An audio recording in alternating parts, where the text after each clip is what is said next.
ನನ್ನಲ್ಲಿ ಅಣಕವಾಗಿದ್ದು ಅಹಂಕಾರ ಹೇಳುವಂತೆ ನಾನು ಲೋಕಮುಖದಲ್ಲಿದ್ದಂಥ ಮತ್ತೊಬ್ಬರಿಗೆ ಹೇಳಿದೆ ಬಿಟ್ಟರೆ ನನ್ನಲ್ಲಿರುವಂತಹ ದುರಂಕಾರದ ವಿಚಾರವಾಗಿ ನಾನು ಅರಿಯದೇ ಹಾಗೆ ಅದಕ್ಕೆ ನನ್ನ ಮೂಢತ್ವವೇ ಕಾರಣವಾಯಿತು. ನೀನು ಯಾಕೋ ನನ್ನ ಪಾದ ಪೂಜೆಯನ್ನು ಮಾಡಿದೆ, ತನ್ಮೂಲಕವಾಗಿ ನನ್ನ ಮನಪರಿವರ್ತನೆಯಾಯಿತು. ಈ ಕ್ಷೀರ ಸಾಗರದ ಮೇಲೆ ನಾನು ಪಾದವನ್ನಿಟ್ಟಾಗ ನನಗೆ ಯಾವುದೋ ಒಂದು ಜ್ಞಾನೋದಯ, ನನ್ನ ಬುದ್ಧಿ ವೃದ್ಧಿಯಾಗುತ್ತಾ ಉಂಟು. ಜೀವನದಲ್ಲಿ ಬುದ್ಧಿ ವೃದ್ಧಿಯಾಗಬೇಕು ಅಂತಾದ್ರೆ ಅಂತರಾತ್ಮ ಪರಿಶುದ್ಧವಾಗಿರಬೇಕು. ಇಲ್ಲಿಯವರೆಗೆ ಕಲ್ಮಶವು ತುಂಬಿಕೊಂಡಿದ್ದು ಈಗ ಪರಿಶುದ್ಧವಾಯಿತು. ಪರಿಶುದ್ಧತೆಯ ನಾಯಕ ನೀನು. ಈಗ ನಿನ್ನಿಂದಲೇ ಎಲ್ಲ ಉಂಟು. ಒಳ್ಳೆಯದುಂಟು, ಕೆಟ್ಟದ್ದು ಉಂಟು, ಆ ರಾತ್ರಿ ಉಂಟು, ಬೆಳಕು ಉಂಟು.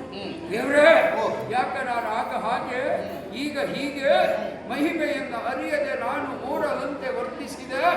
ಈಗ ನಾನೇ ಅಲ್ಲ ನೀನೇ ಎಲ್ಲ ಎನ್ನುವ ಹಾಗೆ ನನ್ನ ನಾಲಿಗೆಯಲ್ಲಿ ಉಚ್ಚಾರ ಆಗ್ತಾ ಇದೆ.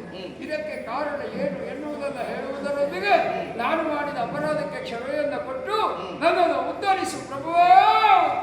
ರಘು ಮಹರ್ಷಿಗಳೇ, ಎದ್ದೇಳಿ. ಯಾಕೆ ನೀವು ಮರುಗುತ್ತಾ ಇದ್ದೀರಿ? ಧೈರ್ಯವನ್ನು ತಂದುಕೊಳ್ಳಿ. ಈ ರೀತಿ ಆಗುವ ಕಾರಣ ಏನು ಕೇಳಿದ್ರೆ, ನಿಮ್ಮಲ್ಲಿ ಇಲ್ಲಿಯವರೆಗಿದ್ದದ್ದು ಅಹಂಕಾರ. ನಾನು ನನ್ನಿಂದಲೇನು ಅಂತ ಅಹಂಕಾರ ಮಾಡುವುದಕ್ಕೆ ಕಾರಣ ನಿಮ್ಮ ಪಾದದಲ್ಲಿರುವಂತಹ ಭೃಗು ಲಾಂಛನ. ನನ್ನ ಪಾದದಲ್ಲಿ ಒಂದು ಲಾಂಛನ? ಹೌದು. ಅಂದ್ರೆ ಒಂದು ಚಿಹ್ನೆ. ಒಂದು ಕಣ್ಣಿನೋಪಾದಿಯಲ್ಲಿ. ಹೌದು. ಆ ಲಾಂಛನ ಎನ್ನುವುದು ಭೃಗು ಮಹರ್ಷಿಗಳ ಕಾಲದಲ್ಲಿರುವ ಕಾರಣಕ್ಕಾಗಿ ನೀವು ಈ ರೀತಿಯಾಗಿ ಅಹಂಕಾರದಿಂದಲಾಗೋ ಮದದಿಂದಲಾಗಿ ನೀವು ವರ್ತಿಸುತ್ತಾ ಇದ್ದವು. ಆ ಭೃಗುವಿನ ಪಾದದಲ್ಲಿದ್ದ ಲಾಂಛನದಿಂದ ನಾನು ಅಹಂಕಾರಿ ಆದ. ಹೌದು. ಈಗ ಏನಾಯ್ತು? ನಿಮ್ಮ ಪಾದವನ್ನು ಒತ್ತುತ್ತಾ ನಿಮಗರಿವಿಲ್ಲದ ಹಾಗೆ ಆ ಲಾಂಛನವನ್ನ ನಾನು ತೆಗೆದವನಿಲ್ಲ. ಕ್ಷೀರದ ಮೇಲೆ ನಾನು ಪಾದವನ್ನಿಟ್ಟ ನನಗೆ ಜ್ಞಾನೋದಯವಾಗದು. ಮೊದಲು ನನಗೆ ಜ್ಞಾನೋದಯವಾಗಲಿ. ಸರಿ. ಅದಕ್ಕೆ ಕಾರಣ ಅಜ್ಞಾನದ ಈ ಲಾಂಛನ. ಹೌದು. ಆದ್ರೆ ಈಗ ನೀವು ಈ ಲಾಂಛನ ಇಲ್ಲದೆ ಇರುವ ಕಾರಣಕ್ಕಾಗಿ ನೀವೀಗ ನಿಮ್ಮಲ್ಲಿರುವಂತ ಎಲ್ಲ ಅಹಂಕಾರವನ್ನ ಬಿಟ್ಟು ಸತ್ಯ ಸಜ್ಜನರು ನೀವಾಗಿದ್ದೀರಿ. ಒಲಿತಾಯಿತು. ಆದ್ರೆ ಲೋಕದಲ್ಲಿ ಖಂಡಿತವಾಗಿ ಎಲ್ಲರೂ ಎಲ್ಲವನ್ನೂ ಒಲಿತಿಗಾಗಿ ಬಯಸುವವರಾಗಿರ್ತಾರೆ. ನಮ್ಮಂತವರು ಮಾತ್ರದವರು ಲೋಕದ ಹಿತಕ್ಕಾಗಿ ಶ್ರಮಿಸುವುದು ಹೌದು.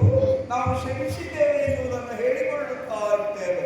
ಈ ಹೇಳಿಕೊಂಡು ಪ್ರಚಾರ ಮಾಡಿ ಕಾರ್ಯ ಮಾಡುವವರಲ್ಲ ಏನೂ ಹೇಳುವುದಕ್ಕಾಗುವುದಿಲ್ಲ. ಸರಿ. ಅವ ಮಾಡಿದಂತ ಕಾರ್ಯಕ್ಕೂ ಬೆಲೆ ಇಲ್ಲ ಅಂತ ಆಗ್ತದೆ. ಆ ಬೆಲೆ ಇಲ್ಲದೆ ಇರುವಂತ ಕಾರ್ಯವನ್ನು ನಾನು ಮಾಡುವುದಕ್ಕೆ ಕಾರಣವಾದದ್ದು ನನ್ನ ಕಾರಣದಲ್ಲಿರುವಂತ ಲಾಂಛನ. ಆ ಲಾಂಛನವನ್ನು ನೀನು ಕಿತ್ತಿದ್ದೀಯಾ, ನನ್ನನ್ನು ಪರಿಶುದ್ಧರನ್ನಾಗಿ ಮಾಡಿದ್ದೀಯಾ. ಧನ್ಯರಾಗಬೇಕು, ಧನ್ಯರಾಗ. ಆದ್ರೂ ಒಂದು ವಿಚಾರ ಏನು, ನೀವು ನಿಮ್ಮಂತವರು ಬರಬೇಕು ಅಂತಾದ್ರೆ ಒಂದು ಮಹತ್ತರವಾದಂತಹ ಕಾರ್ಯವೇ ಇರಬೇಕು. ಖಂಡಿತವಾಗಿ. ಓ ಭೃಗು ಮಹರ್ಷಿಗಳೇ, ನಿಮ್ಮಲ್ಲಿ ಕೇಳ್ತಾ ಇದ್ದೇನೆ, ಯಾವ ಉದ್ದೇಶವಾಗಿ ವೈಕುಂಠದವರೆಗಾಗಿ ಬಂದ್ರಿ?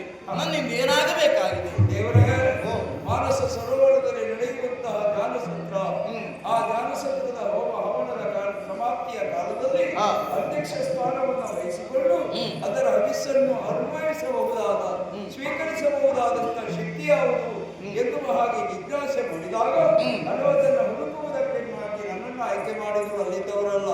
ಆಮೇಲೆ ನಾನು ಹೊರಟೆ, ಸತ್ಯಲೋಕಕ್ಕೆ ಹೋದೆ, ಬ್ರಹ್ಮನಿಂದಲೂ ಆಗುವುದಿಲ್ಲ. ಕೈಲಾಸಕ್ಕೆ ಹೋದೆ, ಈಶ್ವರನಿಂದಲೂ ಆಗುವುದಿಲ್ಲ. ಇತ್ಯಾದಿ ಅಂತ ಆಲೋಚನೆ ಮಾಡಿದಾಗ ವೈಕುಂಠವಾಸಿಯಾದಂತಹ ನಿನ್ನನ್ನು ಆಯ್ಕೆ ಮಾಡಿದೆ.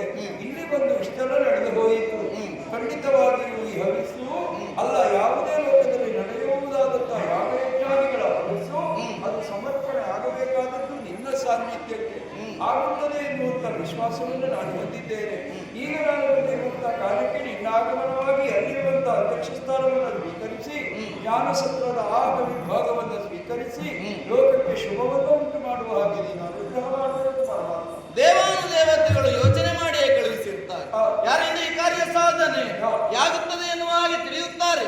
ಅದಕ್ಕೆ ಕಾರಣ ನಿಮ್ಮಂತಹ ಯೋಗ್ಯಾನುಯೋಗ್ಯತೆ ಉಳ್ಳವರೇ. ನೀವು ಹೇಳಿದ್ದೀರಿ ಅಂತ ಖಂಡಿತವಾಗಿ ಆ ಕಾರ್ಯವನ್ನು ಮಾಡ್ತೇನೆ. ಆದರೂ ಒಂದು ನಿಮಗೆ